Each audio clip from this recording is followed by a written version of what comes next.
নমস্কার বন্ধুরা, food lover চ্যানেলে সবাইকে স্বাগত জানিয়ে আজকের ভিডিওটি শুরু করছি।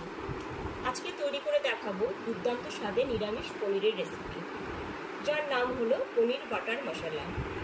এটি রুটি, লুচি, নান, পরোটা, পাশাপাশি রাইস বা পোলাওয়ের সাথে খেতে অসাধারণ লাগবে। তাহলে চলুন আর দেরি না করে শুরু করে দিই আজকের রেসিপি বাটার পনির মশলা।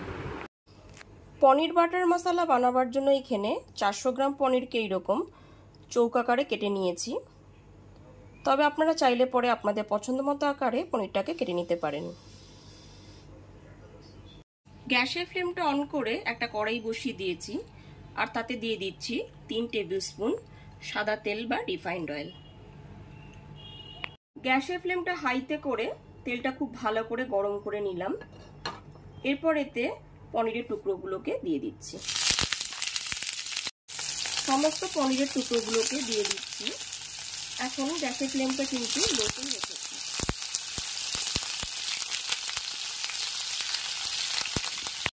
গ্যাসের ফ্লেমটা মিডিয়ামে রেখে পনিরের টুকরোগুলোকে উল্টে পাল্টে দিচ্ছি। এখানে কিন্তু পনিরের টুকরোগুলোকে খুব বেশি লাল করে ভাজবো না, হালকা করেই পনিরের টুকরোগুলোকে ভেজে নেব। গ্যাসের ফ্লেমটা মিডিয়ামে রেখে ক্রমাগত পনিরের টুকরোগুলোকে এরকম হালকা করে ভেজে নিয়েছি। এবার পনিরের টুকরোগুলোকে উঠিয়ে নিচ্ছি। বাদবাকি পনিরের টুকরোগুলোকেও তেলের মধ্যে দিয়ে দিলাম। এই একই রকমভাবে গ্যাসের ফ্লেমটা লোতে রেখে ক্রমাগত পনিরের টুকরোগুলোকে নেড়ে নেড়ে হালকা করে ভেজে নেব। সমস্ত পনিরগুলোকে ভেজে নেবার পর একটা বাটিতে তুলে নিয়েছি। তারপর হাফ বাটির বেশি গরম জলের মধ্যে পনিরগুলোকে ডুবিয়ে দিয়েছি। এতে রান্না করার পর পনিরগুলো খুব সফট থাকবে। পনির ভাজার ওই একই তেলের মধ্যে দিয়ে দেব 1 টেবিল চামচ বাটার।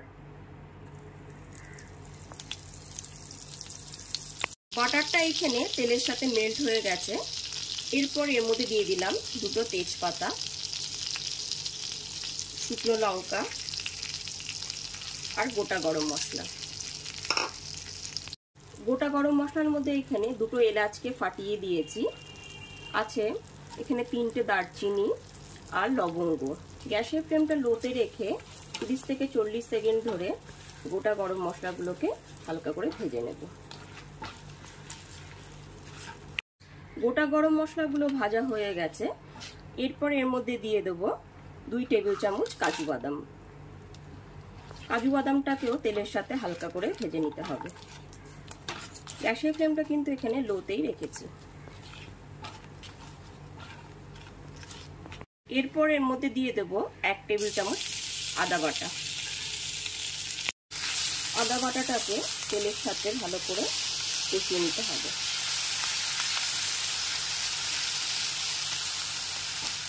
গ্যাসের ফ্লেমটা লোতে রেখে 1 থেকে 1.5 মিনিট ধরে আদা বাটাটাকে কষিয়ে নিতে হবে। এরপর এর মধ্যে একটা মিডিয়াম সাইজের টমেটোকে কুচিয়ে রেখেছি, সেটা দিয়ে দিলাম। টমেটো কুচিটা ভালো করে মিশিয়ে নেবার পর এরপর এর মধ্যে দিয়ে দেব কাঁচা লঙ্কা কুচি। একটা কাঁচা লঙ্কাকে কুচি করে এখানে দিয়ে দিলাম। এবার খুব ভালো করে মিশিয়ে নিতে হবে। এরপর এর মধ্যে দিয়ে দিলাম 1/2 টিস্পুন হলুদ গুঁড়ো, 1/2 টিস্পুন লবণ, আর দিয়ে দিলাম 1/2 টিস্পুন লঙ্কার গুঁড়ো। এরপর এর মধ্যে সামান্য পরিমাণ জল দিয়ে দিলাম। মশলাটাকে টমেটোটার সাথে খুব ভালো করে কষিয়ে নিতে হবে।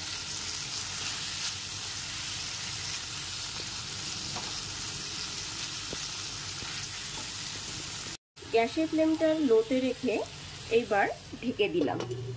2 থেকে 3 মিনিটের জন্য ঢেকে দিলাম। 2 থেকে 3 মিনিট পরে ঢাকাটা খুলে দেখে নিচ্ছি। টমেটোটা এখানে নরম হয়ে গেছে।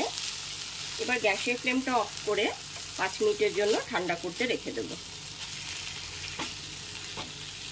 মশলাটা ঠান্ডা হয়ে যাবার পর একটা ব্লেন্ডিং জার নিয়ে নিয়েছি, তার মধ্যে মশলাটা দিয়ে দিয়েছি।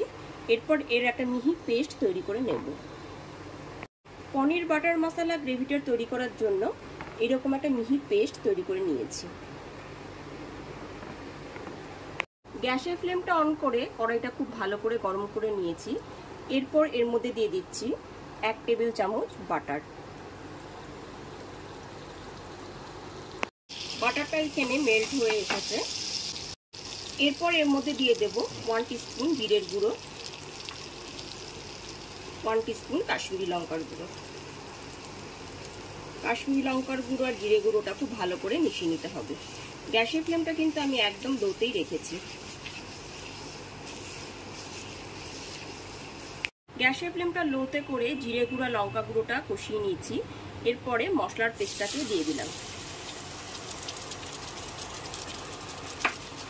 গ্যাসের ফ্লেমটা কিন্তু এখানে লোতেই রেখেছি। মশলার পেস্টটা 3 থেকে 4 মিনিট ধরে খুব ভালো করে কষিয়ে নিতে হবে। এরপর এর মধ্যে দিয়ে দেবো 1/2 টিস্পুন চিনি। যেহেতু এটি নিরামিষ রান্না, ওই জন্য চিনিটা দিলে খুব টেস্টটা ভালো আসবে। মশলাটা ততক্ষণ পর্যন্ত কষাতে হবে যতক্ষণ পর্যন্ত না মশলাটা থেকে তেল বেরিয়ে আসছে, ততক্ষণ পর্যন্ত মশলাটাকে খুব ভালো করে কষিয়ে নিতে হবে। মশলাটা এখানে খুব ভালো মতন কষানো হয়ে গেছে, আর দেখুন এখানে তেলও রিলিজ হয়ে গেছে।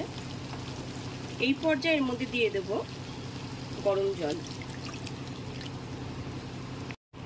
কতটা পরিমাণ গ্রেভি পাতলা বা ঘন রাখতে চাইছেন সেই পরিমাণ অনুযায়ী জলটা দিতে হবে।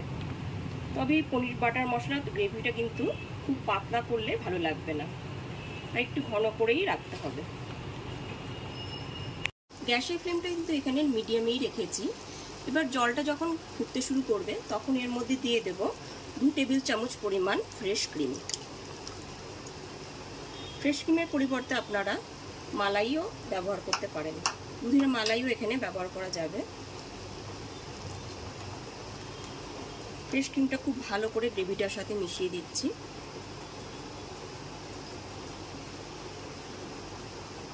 এরপর গ্রেভিটা যখন ফুটতে শুরু করে দেবে তখনই এর মধ্যে ভেজে রাখা পনিরের টুকরোগুলোকে দিয়ে দেব। সমস্ত ভেজে রাখা পনিরের টুকরোগুলোকে দিয়ে দিচ্ছি।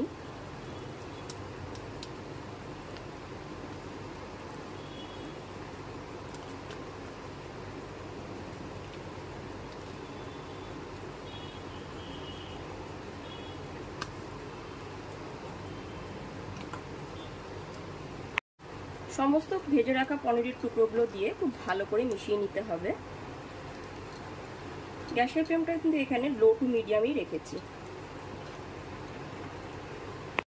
এরপর গ্যাসের ফ্লেমটা লো টু মিডিয়ামে রেখে 2 থেকে 3 মিনিটের জন্য ঢেকে দিলাম। 4 থেকে 5 মিনিট পরে ঢাকনা খুলে দেখে নিচ্ছি কতটা রান্না হয়েছে।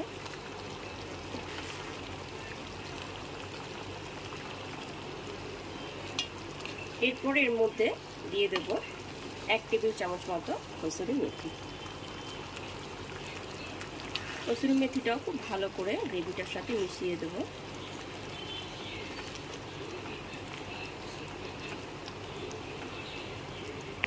এরপর ওপর দিয়ে ফ্রেশ ক্রিম ছড়িয়ে দিলাম। মতো ফ্রেশ ক্রিম ছড়িয়ে দিলাম। এরপর গ্যাসের ফ্লেমটা অফ করে দিলাম। গ্যাসের ফ্লেমটা অফ করে 2 থেকে 3 মিনিটের জন্য ঢাকনা দিয়ে ঢেকে দিলাম। এইবার একদম রেডি হয়ে গেছে আমার নিরামিষ পনির বাটার মশলা। এবার গরম গরম এটিকে সার্ভ করব। রুটি, পরোটা, লুচির সাথে খুবই ভালো লাগবে নিরামিষ পনির বাটার মশলা। আমার রেসিপিটি যদি আপনাদের কাছে ভালো লেগে থাকে তাহলে অবশ্যই লাইক কমেন্ট করবেন। আর আমার চ্যানেলে যদি নতুন বন্ধু হয়ে থাকেন তাহলে চ্যানেলটি অবশ্যই সাবস্ক্রাইব করে নেবার অনুরোধ রইল। আর পাশে থাকা বেল আইকনটি অবশ্যই প্রেস করে দেবেন, কারণ আমি চ্যানেলে যখনই কোনো নতুন রেসিপি দেব আপনাদের কাছে তাহলে খুব তাড়াতাড়ি পৌঁছে যাবে। আজকে তাহলে এই পর্যন্তই। ধন্যবাদ।